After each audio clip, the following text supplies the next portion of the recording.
स्वामी नमो नमो अरिहंता नमो नमो सीता नमो नमो आयरियाना नमो नमो वयाया नमो लोए सब साधुना ऐसो पंच नमोकारो ऐसो पंच नमोकारो सब पाप नासनो मंगलाय सर्वेसी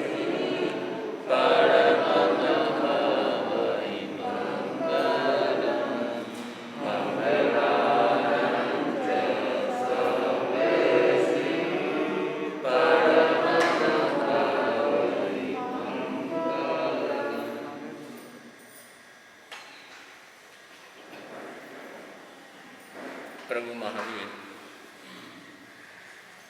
निर्वाण कल्याण के उपलक्ष्य में उत्तरायण सूत्र की आराधना चल रही है। मूल पाठ पढ़ा जा रहा है। पहले कितने अध्ययन तक हो गया था? 13 अध्ययन हो गए थे। 14वें अध्ययन का मूल पाठ पढ़ा जा रहा है। देवा भवितान पूरे भवमी केचुया एक विमानवासी पूरे पुराणे उसु यारे नामे खाए समेटे सुरलोक ब्रह्मे से कमन शेषेणे पूरा कैणम कुल्ले सुदगेसु येते पशुया निवीण संसार भया जहाई जीणिम मग्गम शरणम पवन्ना पुत्रमतागम कुमार दोवी पुरोहियो तस्य जसायुपत्रि विशाल कितिये तहे सुयारु रायथे देवी कमला वैये जाय जरा मच्चु भया विभूया बहिम विहारा भीणी विठ चित्ता संसार चक्कसे विमोखणता दठुणते काम गुणे गिरता पिये पुत्रगा दोनीवी महानसे से कमन शीलसे पुरोहियसे सरितु पौराण्यम तथ्य जाय तहा सुचिनम तव संयमम चे ते काम भोगेसु ऐसज माणा मानुषेसु जे यावी दिवा मोखाभि कंखी अभिजाय सद्धा तातम वागमम इमं उदाहु ऐसास्यम दत्तु इमं विहारम बहु अंतरायम ने ये दिहे माऊ तमह व्यंसी ने रईम लभामु आमंत्यामु चरिषामु मूणम अहतायो तथ मुनिन तेसिं तवस्य वाघाय कर्मयासि इमं वै वेयव्यो वयंती जहाने हुई ऐसुयान लोगो अहिज वे परिविश्व विखे पुत्ते परिठप किहंसी जाया उच्चाण होए सही इक्की आई आरणगा हो मुनि पसता सोए अभिना आये गुणीन धनेणम मोहाणिला पजलना ही एणम संतत भावम परितपमाणम लालपमाणम बहुवा बहुंचे पुरोहियम तम कमसो अनुतनम निमंतये यंतम चे सुये धनेणम जहे कमम काम गुणे ही चेवे कुमारगाते पस्य मिखे वक्कम वेया अय्या ने हवंती ताणम भूता दिया नीति तमम तमेणम जाया ये पुत्ता ने हवंती ताणम को नामते अणुमणिज हेयम खण्डित सुखा बहुकाल दुखा पगाम दुखा अनिगाम सुखा संसार मोखस्य विपक्ष भूया खाणी अनर्थान उकाम भोगा परिवयंते अनियत कामे अहो ये राव परितप्पमाणे अणपमत्ते धणे मेषमाणे पपोति मज्जुम पुरीसो झरम चे इमं चे में अथि इमं चे नथि इमं चे में किचे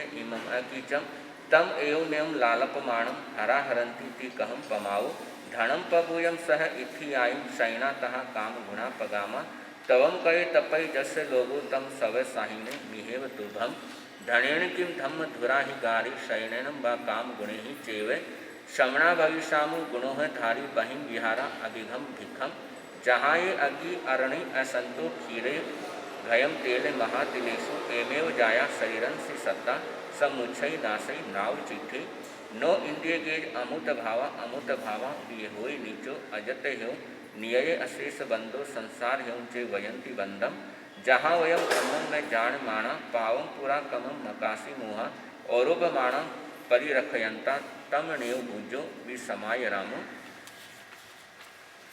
अपाहयमि लोगमि सवो परिवारी ए मोहाई पड़ंती ही घंसी ने रहीम लभ्भे केण अबाहो लोगो केण व परिवारियों कावा अमोह उत्ता जाया चिंता वरु में मचुणा अबाहो लोगो झराए परिवारियों ए मोहा रहनी उता एवं ताई ज्ञान है जाजा वच्चे रहनी नैसा पड़ी नियतई अहम गुण मानसे अफला जंतीराइयो जाजा वच्चे रहनी नैसा पड़ी नियतई धम्मम चे गुण मानसे सफला जंतीराइयो एगो सम वसीताणम दूहो समत्य संजुया पच्छा जाया गमिशामो दिख माणा कुले कुले जस्य अर्थी मचुणा सकम जस्य वत्थी पलायनम जो जाने ने मरी शामी सोहु कंके सुयेसिया अजेव दमम परिवज्रयामो जहीं पौनाणे पुण भवामो अणागयम नेव ये अथिम किंची सद्दा खमम ने विणितु रागम पहिण पुत्र से हु नथी वासो वासिथी भिखायाय कालो सहाय रुखो लही समाहि छिन्नाहि सहाय तमेव खाणो पंखा विहणो वे जहे पक्षी भिक्षु विहणो वे रहे नरिंदो विवण सारो वणियो वव पोए पहिन पुत्तो मी तहा अहंपी सुसंज्ञा काम गुणा हिमेते संप्रति गया अग रसक भूया गुंजामो तु काम गुणे पगाम पच्छा गमी शामो पहाण मगम होता रस्सा भोई जहाई ने वहु ने जीवी अठा पजहामी भोई लाभम अलाभम चे सुहम चे दुखम संचिक माणो चरिशामी मोणम माहु तुमं सोयरियाण शंभरे जूनो भी हंसो परिशोतगामी गुंजाही भोगाई मये सम्मानम दुखम कु भिकाई जाए विहारो जहाँ ये भोई तनुयम भुयंगो निमो यनि इच्चे पले रूतो एमे जाया पैहंती भोए ते अहम कहम नाणु कमिश मेको छिंदितु जालम अबलम चे गोरोया मच्छा जहाँ काम गुणे पहाय धौर्य शिला तवसा उदारा धीरा हु दिखाई चर्यम चरंती नेहेव कुंचा समयकवंता तयाणी जालाणी दलितु हंसा पलंती पुत्ता वे पय्य मध्यम तम हम कहम नाणु गमिश मेका पुरोह्यम ते ससुयम सदारम सोचा अभिनिखम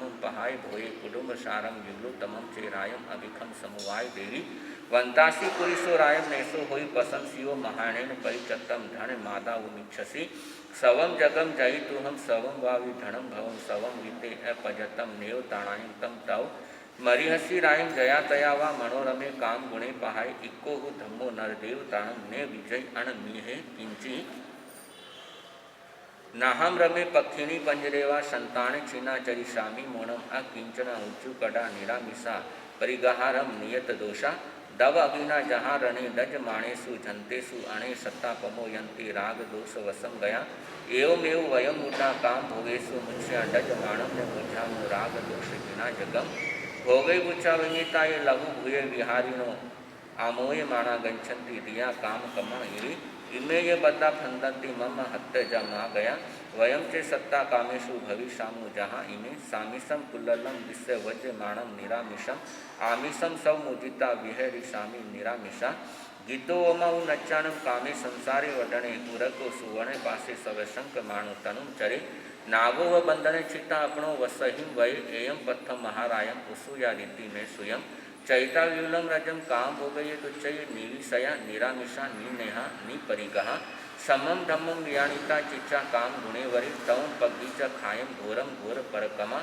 एवं ते कमशो बुद्धा सवद धम्मे परायणा जम्य मच्चु भौ विगा दुख संते गवेषिणो सासेण विगय मोहाणम पूयम भावण भाविया ए चिरणेव कालेण दुख संते मुआ गया राय से देव्ये महाणो पुराही पुरोहियो महाणी दारगा चेव सवेते परिणी उद्देति वेमी उसूयारिजम नामक 14 अध्ययनम समत्तम 15 से भिक्खु नामक अध्ययन मौनम चरिसामी समीच धम्मम सय्य उजुगुड़े नियाण छिन्ने संथम जहिज काम कामे अन्नायासी परिवये से भिक्खु रावो वर्यम चरेज लाडे विरये वेये दिया रखिए पन्ने अभिभूये सब दंसी जे कमी ने मुच्छे से भिक्खु अकोस वहम रीतु धीरे मुनि चरे लाडे मिच माय गुड्डे अवगमने असंप हिते जे कसिनम अय्या सये से भिक्खु पंतम सैनासनम भयता सी उनम विवियम चे दंस मशगम अवगमने असंप हिते जे कसिनम अय्या सये से भिक्खु नो शक्य मिच्छे ने पुयम नोविय वंदनगम कुओ पससम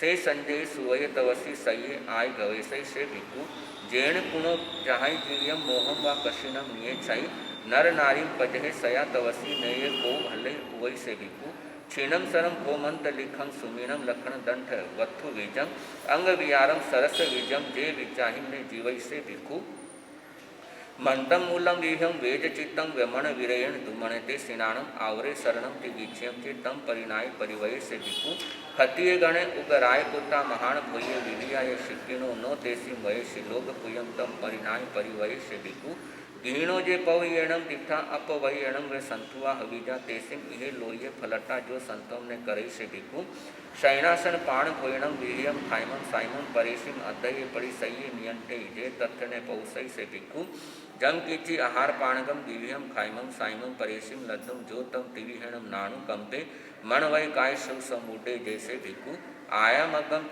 चेव जवो दणम चे सियम सोवीर जवो दगम चे नो हिल्य पिंडे निरसम तु पंत कुलाई परिवय से भिक्खु सद्दा विहा भवंती लोय दिवा मानुसगा तहा तिरीचा भीमा भय भेड़वा उराला सोचा ने विहिजी से भिक्खु वादम विविहम समीच लोये सये खयाणु गये ये कोवियप्पा पणे अभिभूये सव दंसी उव शंते अविहडे से भिक्खु ऐसिप जीवी ए गिहे ए मिते जीन दिए सवो विप्प मुके अणुकसाई लहु अपभक्ति चिच्चा गियम एक चरे से भिक्खु तिवेमी से भिक्खु नामम पन्नसम अजैणम समत्तम आगमी दिव्य पणते तंजा श्रुतागमी अर्थागमी।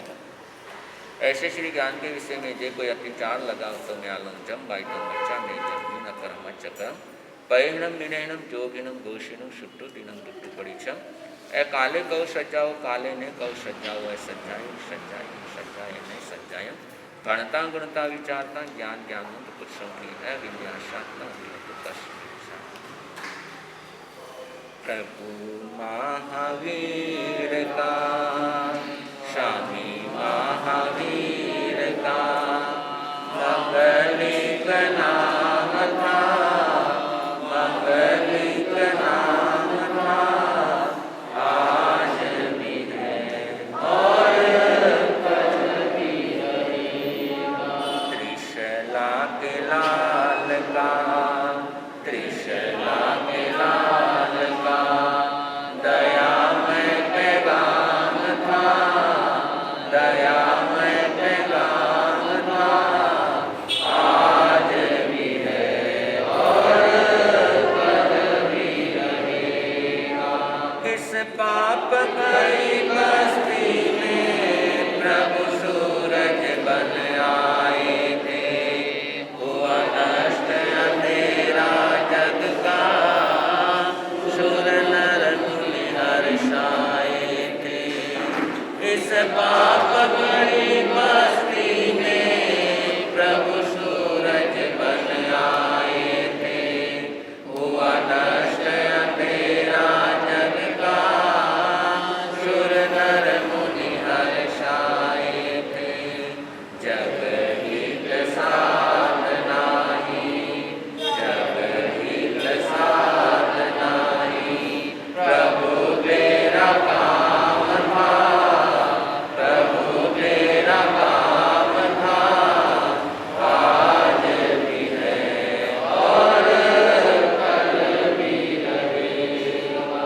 सत्य चंदन बाला को प्रभु तूने तार दिया अर्जुन माली की नैया भव जल से पार किया। सत्य चंदन बाला को प्रभु तूने तार दिया अर्जुन माली की नैया भव जल से पार किया।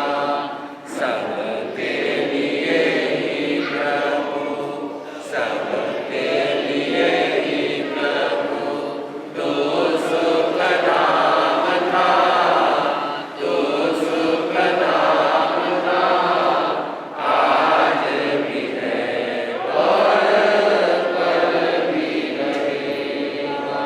तज निंदा झूठ बुराई पापों का नाश करो प्रभु भक्ति प्रेम दया का निज घर प्रकाश करो। तज निंदा झूठ बुराई पापों का नाश करो प्रभु भक्ति प्रेम दया का निज घर प्रकाश करो। ज्ञान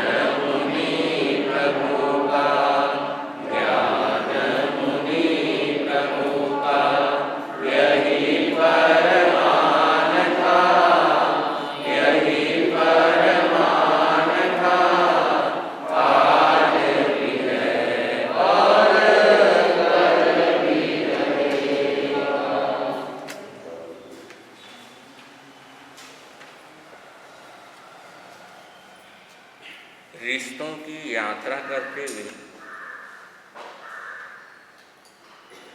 मोक्ष तक पहुंचने का ये 14वां अध्ययन है। रिश्ते सिर्फ भोग के ही नहीं होते, रिश्ते श्रद्धा के भी होते हैं।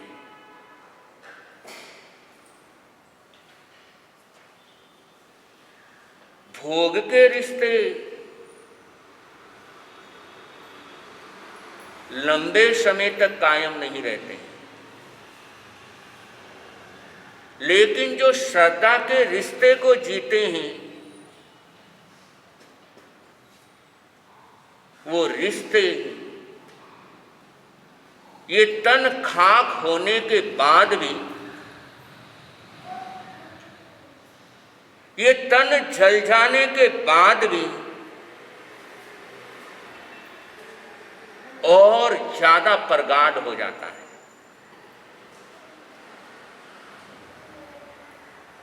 श्रद्धा के रिश्तों में कभी वियोग नहीं होता है।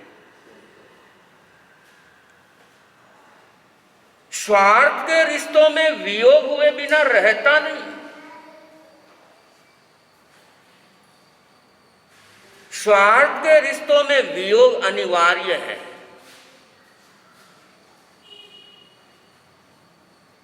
तो रिश्ता स्वार्थ का भी होता है, रिश्ता संभालने वाला भी होता है।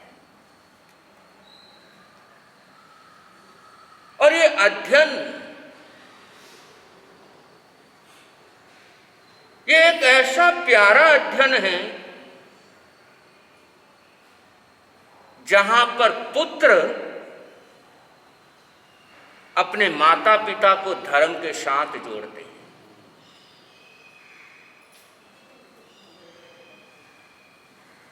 और परंपरा यह है, माता पिता का दायित्व होता है पुत्रों को धर्म के साथ जोड़ने का। और ये परंपरा बहुत अच्छे तरीके से चलती रही, लेकिन धीरे धीरे इस परंपरा का लोप हो रहा है। अब माँ बाप अपने बेटे को धर्म के साथ जोड़ने में यकीन नहीं रखते, धन के साथ जोड़ने में यकीन रखते हैं।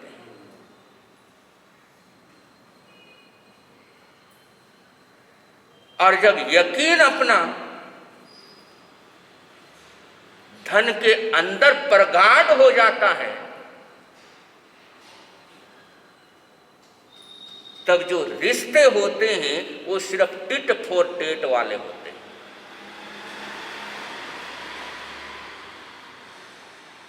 तो ऐसा ये प्यारा अध्याय 14वां कि 6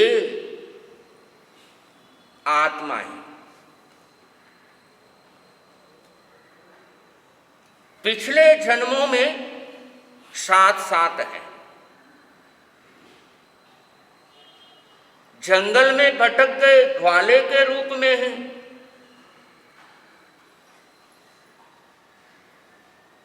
जंगल के अंदर है, संत जंगल में भटक गए और उस समय ग्वालों ने संतों का सहयोग दिया। उन संतों की भक्ति की, संतों के साधना में सहाय बने। और जो श्रेष्ठ होते हैं, जो महापुरुष होते हैं, वो कंकर के बदले में रतन देते हैं, जो कोयले के बदले में डायमंड देते हैं। संतों ने उन ग्वालों को परमात्मा की शरण में आने का निमंत्रण दिया।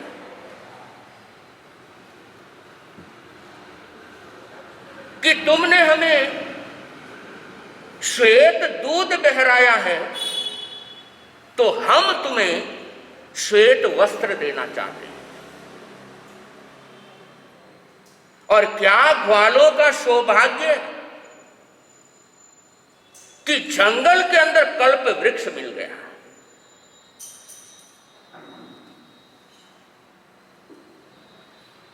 कि ऐसा कल्प वृक्ष मिल गया जिसको पाकर के जो अनादि काल की एक इच्छा मुक्त होने की, वो इच्छा पूरी हो जाए।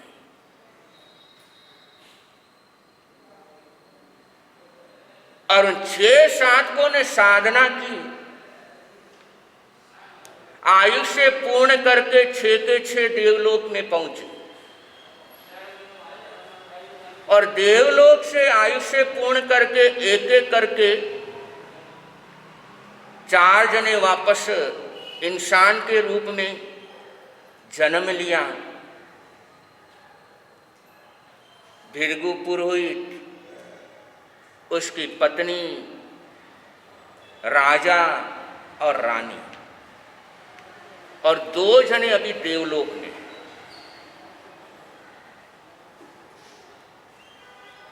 और देवलोक में उन दोनों देवों ने उपयोग लगा करके देखा कि आगे हमारा भविष्य कहां पर है।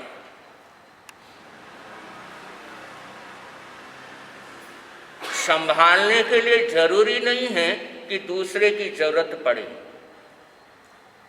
अगर जागरूक हैं तो हम स्वयं को संभाल सकते हैं।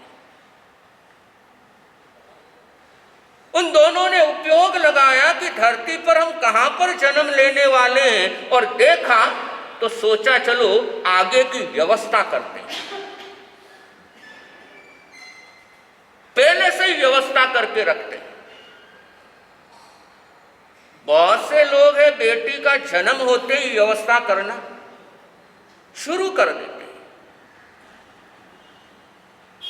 तो संसार के मामले में, दुनियादारी के मामले में आप प्लानिंग बनाने में मास्टर हो,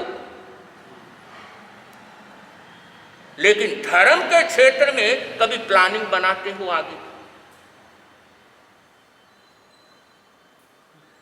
बनाई कभी? और गुरु महाराज के जन्म जयंती के आदि प्रसंग आते हैं, संत लोग प्रेरणा देते आइंबिल का, उपवास का, एकासन का, तो क्या बोलते महाराज साहब अभी तो बहुत दिन पड़े हैं, बाद में देखेंगे। होता है। जबकि बेटी की शादी 20 साल बाद होनी है, तैयारी कब से शुरू कर दें?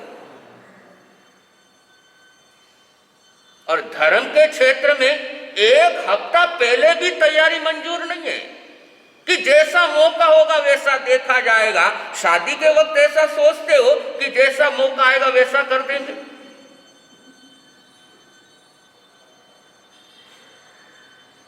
तो अपनी मास्टरी किसमें? संसार के कार्यों में कितनी लंबी प्लानिंग बना करके रखते हैं, कितने अपने आप को सुरक्षित करते हैं, तरह तरह की LIC लेते हैं, बीमा करवाते हैं, गाड़ी का बीमा, जीवन का बीमा, धन का बीमा, दुकान का बीमा, कहां के बीमे, पूरी तरीके से सुरक्षित। लेकिन जीवन इसके बाद भी है। सिर्फ ऐसा नहीं है कि आत्मा यहां पर, ये शरीर खत्म हो गया, आत्मा ही खत्म हो गई। ऐसा तो नहीं है कि शरीर खत्म होते ही आत्मा नष्ट हो गई। आत्मा का अस्तित्व तो शाश्वत है, यहां भी है और आगे भी। लेकिन उसकी तरफ ध्यान नहीं जाता है। अब वो दोनों आत्मा देवलोक में है, देवलोक में उपयोग लगा करके देख रही आगे हम कहां जन्म लेंगे, और वहां पर पहले ही जाकर के सारी व्यवस्था कर लेते हैं। और वो धरती पर आते हैं इंसान का, पंडित का रूप बनाकर। और पुरोहित के यहां जन्म लेना है तो पुरोहित के घर पर पहुंचे। आशीर्वाद दिया कि भविष्य में तुम्हारे यहाँ 2 पुत्र जन्म लेंगे, लेकिन हमारे से वादा करो, यदि वो धर्म के मार्ग पर आगे बढ़ना चाहे तो उन्हें रोकना मत।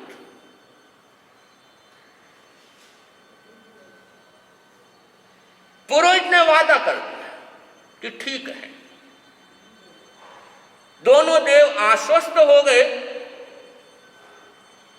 और समय आने पर उस पुरोहित के यहां बेटे के रूप में जन्म लिया दोनों। अब खुशियां, जन्म हो गया। पुरोहित को उस पंडित की बात याद आई। वो पंडित बोल के गया था 2 पुत्र जन्म लेंगे और वो धर्म के मार्ग पर आगे बढ़ेंगे तो उन्हें रोकना मत। यानी वे धर्म के मार्ग पर आगे बढ़ेंगे, दीक्षा लेंगे, और ऐसे प्यारे बच्चों को दीक्षा की आज्ञा बहुत मुश्किल होगी, तो कोई ऐसा इंतजाम करता हो जहां पर संत पहुंचे ही ना, कि न रहेगा बांस न बजेगी बांसुरी। जब संत के संपर्क में ही नहीं आएंगे तो धर्म और दीक्षा की भावना क्या बनेगी। तो भृगु ने नगर को छोड़ करके जंगल के अंदर अपना मकान बना लिया कि संतों के संपर्क में नहीं आने चाहिए। और न केवल नगर के अंदर मकान बनाया, बच्चों के मन में डर भी पैदा कर दिया कि देखो ऐसे ऐसे कुछ लोग होते हैं, ऐसे वस्त्र पहनते हैं, उनके हाथ में देखो ऐसे रहता है, और उसके अंदर पता नहीं खतरनाक हथियार रहते हैं, और ऐसे लोग दिखे तो उनके पास मत जाना, वो बच्चों को मार देते हैं, बच्चों के साथ बहुत बुरा सलूक करते हैं, और बचपन में ही उनके दिलों में संतों के प्रति एलर्जी पैदा करते हैं। संतों के प्रति एलर्जी पैदा करनी चाहिए या इंटरेस्ट पैदा करना चाहिए?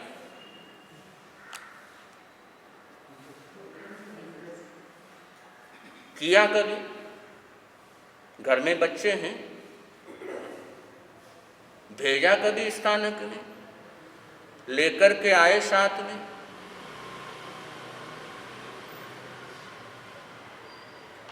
देखो,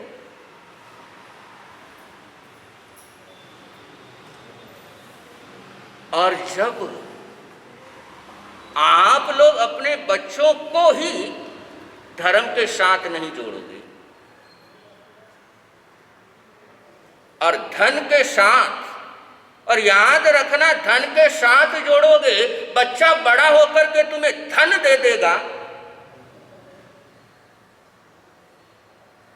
लेकिन चाहो कि वो हमें समय देगा, कभी हो नहीं सकता। धन के बदले में धन कमा करके दे देगा, लेकिन तुम चाहोगे बेटा मेरे पास बैठ, मेरे से बात कर, मेरा थोड़ा ध्यान रख, बेटा कहेगा मेरे पास टाइम नहीं है।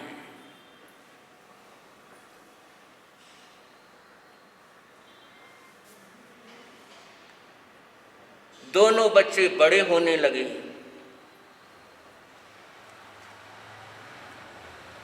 और एक बार कुछ संत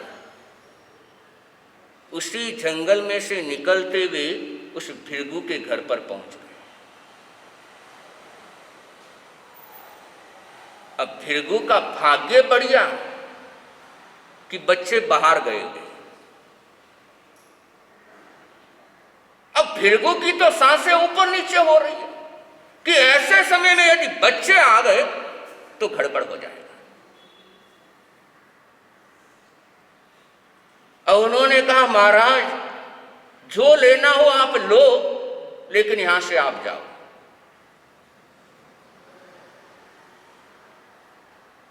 कि मेरे बच्चे दोनों बहुत खतरनाक हैं, वो बाहर गए हुए हैं, लेकिन वो संतों से बहुत नफरत करते हैं, और यदि इस वक्त वो आ गए तो आपके साथ पता नहीं क्या बर्ताव कर सकते हैं, आपको मार सकते हैं, इसलिए आप तो यहां से जाओ।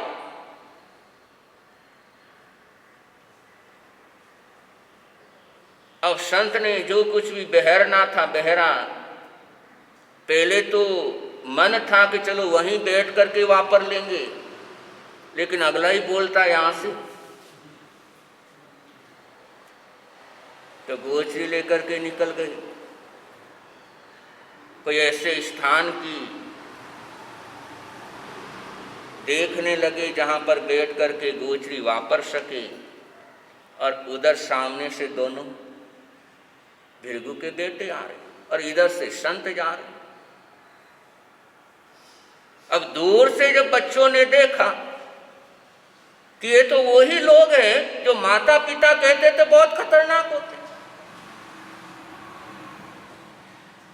और ये हमारी तरफ ही आ रहे, तो दोनों लड़के पीछे की तरफ भागे कि कहीं छिप जाते हैं। और एक पेड़ देखा, अच्छा छायादार पेड़ था, पत्ते वाला पेड़ था, उस पेड़ पर चढ़ गए कि यहां से वो गुजर जाएंगे तो नीचे उतर करके वापस अपने घर पहुंचे। अब संत उधर से जा रहे, उन्होंने देखा पेड़ साताकारी है, नीचे प्राशुक जगह है, यहाँ पर गोचरी वापर सकते हैं, तो संत भी वहीं पर बैठ गए पेड़ के नीचे, और ऊपर में वो। अब वो लोग तो डरने लगे कि लगता है इन्होंने देख लिया। अब इनके हाथ में जो ये झोली है, उनके अंदर जो बर्तन है, उसमें से वो हथियार निकालेंगे और हमें मार देंगे। वो बेचारे डरने लगे। अब डरने के साथ साथ जिस समय वो संतों ने नीचे झोली रखी, भूमि को देखने लगे, परिमार्जन करने लगे, और जिस समय झोली को खोला और झोली के अंदर जो खाद्य पदार्थ था वो देखा,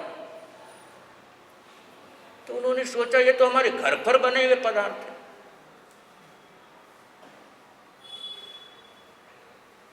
अब उनका सोच चिंतन बदलने लगा और दिमाग पर जोर लगाने लगे, तो पेड़ पर बैठे बैठे जाति स्मरण ज्ञान हो गया कि ये तो जीवन हमने जिया हुआ है।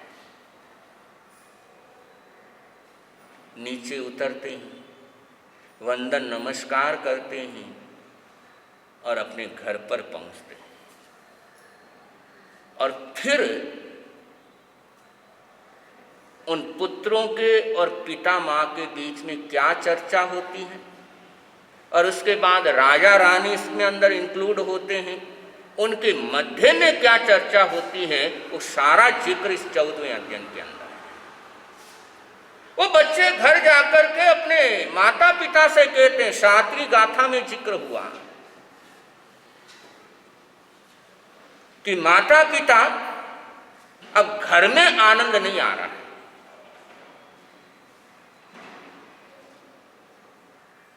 इसलिए हम ये घर छोड़ना चाहते हैं, संसार छोड़ना चाहते हैं, संयम लेना चाहते हैं। और उस समय भृगु पुरोहित अपने बेटों से कहता है, ने हुई असुयाण लोगों 8वीं गाथा में, कि तुम कहते हो दीक्षा लेकर के उत्तम गति को प्राप्त करेंगे, लेकिन बेटा मैं कहता हूं बिना पुत्र के उत्तम गति होती नहीं है। बिना बेटे के कोई जिंदगी थोड़ी है। आपकी क्या सोच है?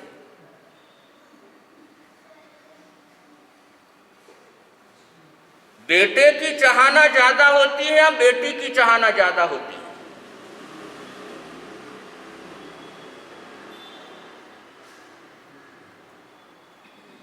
यहां पर पुरोहित अपने बेटों से कह रहा, बिना पुत्र के गति नहीं होनी। बेटा नहीं तो कुल कौन चलाएगा? लेकिन याद रखो, बेटे के साथ यदि रिश्ता धर्म का है तब तो बेटा शाकाहारी हो सकता है, और बेटे के साथ यदि रिश्ता अधर्म का है तो बेटा तुम्हारे को उत्तम गति प्रदान करेगा। तो ये अपने जिन शासन का वाक्य नहीं है कि बिना बेटे के त्राण नहीं मिलता है, बिना बेटे के काम नहीं चलता है। जिन शासन का ये कथन नहीं है। यहां पर भृगु पुरोहित अपने पुत्रों से कह रहा, बेटा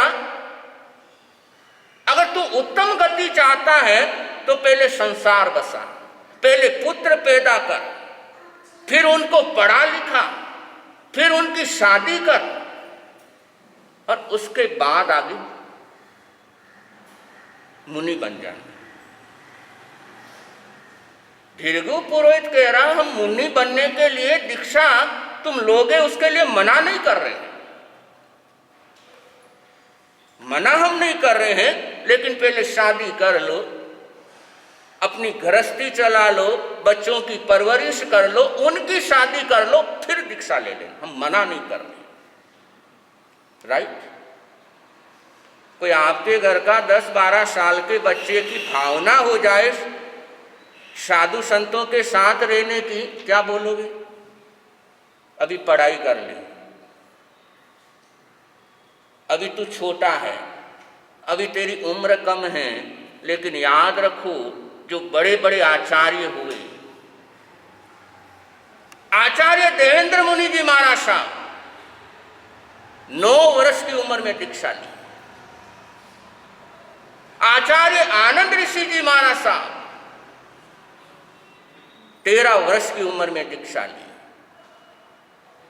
और बहुत पुराने आचार्य हुए जो कलिकाल सर्वज्ञ के नाम से प्रसिद्ध हुए, आचार्य हेमचंद्र। और आज गुजरात के अंदर जो धर्म की प्रभावना है, जैन धर्म की प्रभावना, उस आचार्य के कारण है। और उन्होंने तो गर्भ का टाइम मिला करके 9 साल से पहले दीक्षा ली।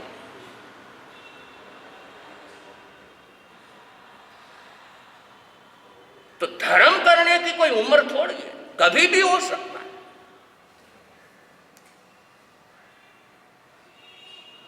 लेकिन ये मोह कि किसी भी तरीके से एक धर्म के मार्ग पर आगे चलने का ये अवसर देख रहा है, इसकी भावना खत्म हो जाए। तब पुत्र जवाब देते हैं अपने पिता को कि तात आप कहते हो बिना पुत्र के गति नहीं होती, लेकिन जाया ये पुत्र ने हवंती ताण 12वीं गाथा,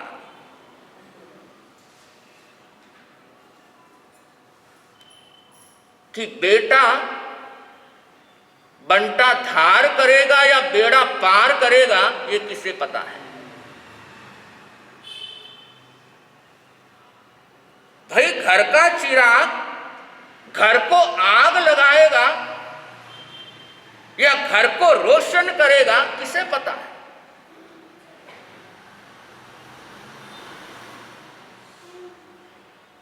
और वर्तमान के माहौल में तो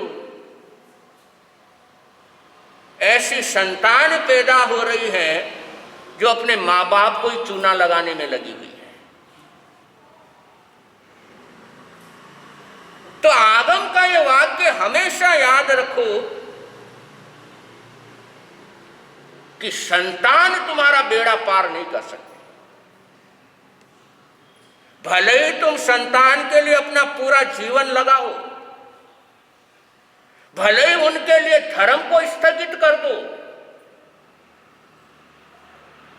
लेकिन बेड़ा पार तो आदमी खुद ही लगा सकता है।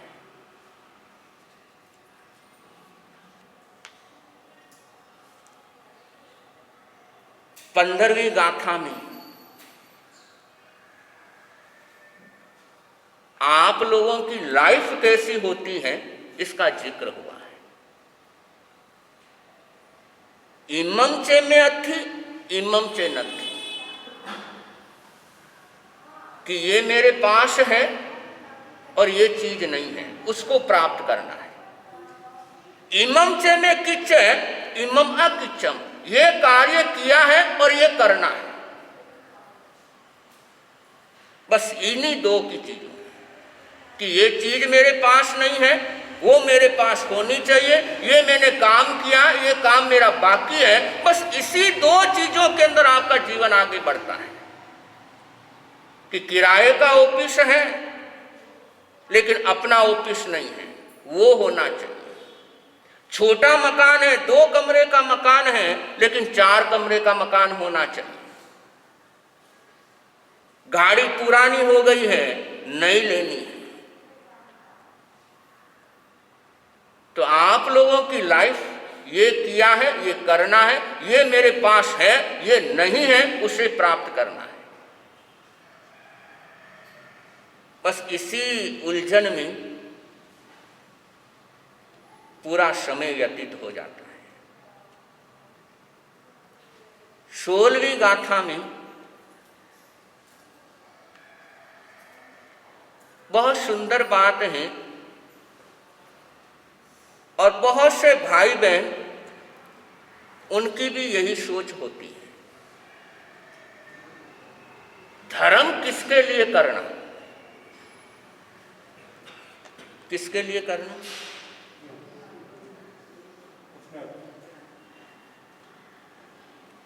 किसके लिए करते हो? संतों के पास क्यों जाना?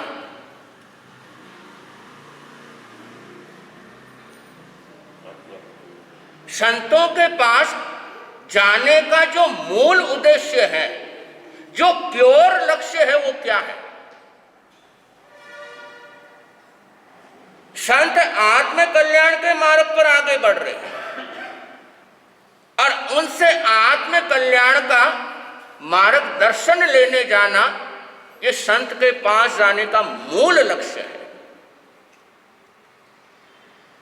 लेकिन किस लिए जाते हैं आप? संत के पास भी जाकर के संसार मांगते। कमाल तो देखो, जहां जिनके चरणों में जाकर के संसार से निवृत्त होना चाहिए, उन्हीं के पास जाकर के संसार की कामना करते। और किससे कामना कर रहे हो? जो स्वयं संसार छोड़ चुके।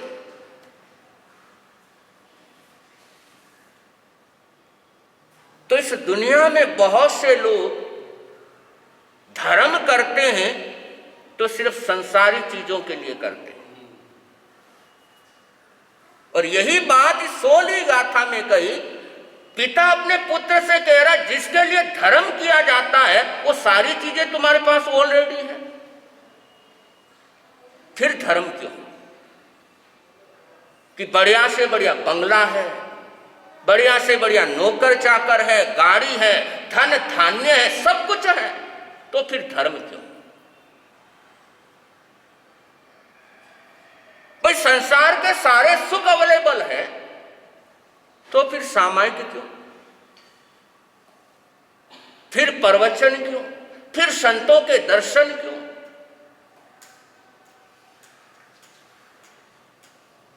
और इसके जवाब में पुत्र कहते हैं कि पिताजी, धर्म के बीच में धन क्यों लाते हैं?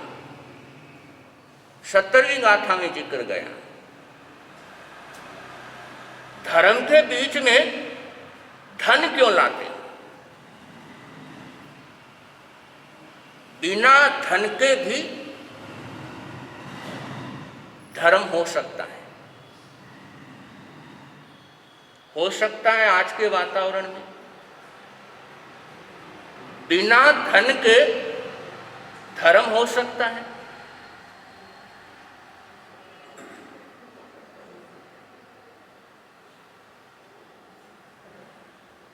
बोलो मंत्री जी।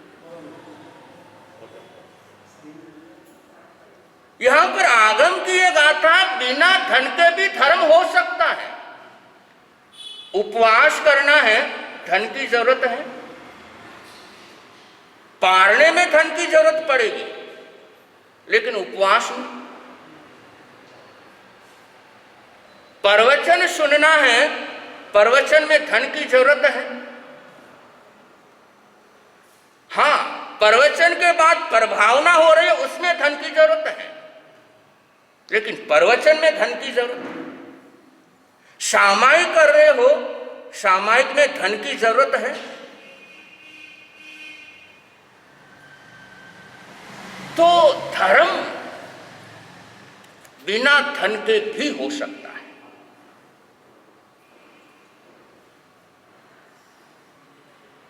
अपनी मेंटेलिटी ऐसी हो गई, चाहे आप हो चाहे हम हैं, हम सबकी मानसिकता एक जैसी हो गई कि बिना धन के धर्म नहीं हो सकता।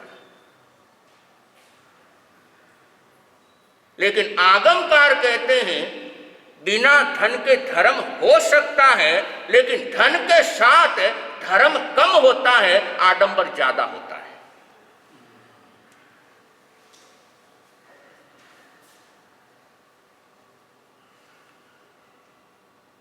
जबकि धर्म आडंबर नहीं, सादगी पसंद करता है।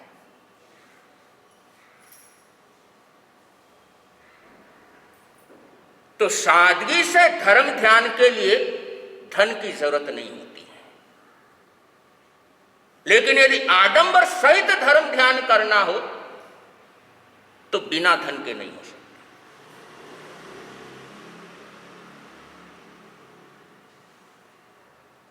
और इसलिए धर्म तो बिना धन के होता है, लेकिन सबसे कीमती होता है। कमाल तो देखो, होता बिना धन के है, लेकिन फिर भी कीमती होता है। भगवान महावीर ने राजा सैनिक से कहा, क्या कहा? एक सामायिक तो खरीद ले, तेरी दुर्गति टल जाएगी। खरीद पाया? पुण्या की सामायिक, उस श्रावक की सामायिक श्रेणी खरीद पाया?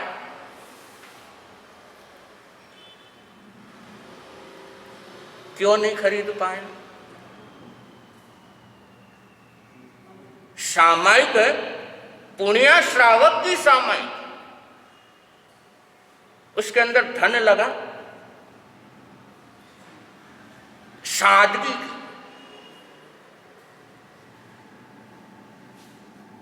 इसलिए जो प्योर धर्म, उसके लिए धन की जरूरत नहीं होती। और यही बात यहां पर भृगु पुरोहित के बच्चे अपने पिता से कहते, पिताश्री,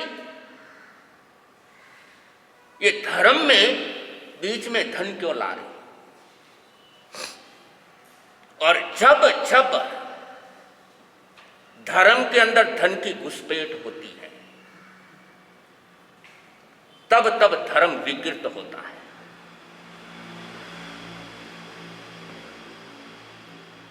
और जितनी ज्यादा घुसपैठ, उतना ही ज्यादा धर्म, ये धर्म क्रियाएं विकृत होती चली जाती हैं। और आगे क्या जिज्ञासा करेंगे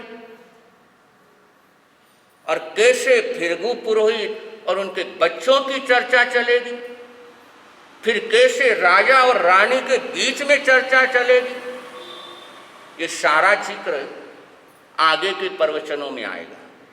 आज थोड़ा 10 मिनट पहले विराम दे रहा हूं। और आप सभी भाग्यशाली श्रवण कर रहे हैं परमात्मा की वाणी। और आज हमारी इस धर्म सभा के अंदर गुजरात अहमदाबाद से हमारे किरण गुरुजी आए हुए हैं, जो कुर्सी पर बैठे हुए हैं। और अहमदाबाद में मणिनगर के अंदर इन्होंने थानक बना के रखा हुआ है और हर साल चातुर्मास की सारी व्यवस्थाएं A to Z इनकी अपनी होती है। बंदो, एक चौमासा कराना भी कितना भारी पड़ता है, लेकिन प्रतिवर्ष पूरी व्यवस्थाएं आपकी तरफ से होती है। चाहे दर्शनार्थी आना है, उनका स्वधर्मी का लाभ लेना है, साधु संतों की सेवा का लाभ लेना है, जो कुछ भी है सब आपकी तरफ से व्यवस्था रहती है। और आपकी साधना भी बहुत गजब की चलती है। और बहुत से अपने भारतीय संस्कृति में बहुत से ऐसे ग्रस्त हुए जो ग्रस्त में रहकर के संत हुए। जीवन ग्रस्त का, लेकिन ग्रस्त जीवन में रहकर भी संत बन गए। अपनी साधना से, अपने आराधना से। और वही ऐसे हमारे किरण गुरु जी हैं कि जो अपनी साधना से, आराधना साधना भी इनकी गजब की है, और ग्रस्त जीवन में रहकर के भी आराधना साधना करना, संतों की सेवा करना, धर्म की प्रभावना करना, ये बहुत बड़ी बात होती है। तो आप आए हैं तो बहुत बहुत साधुवाद, मंगल कामनाएं देते हैं।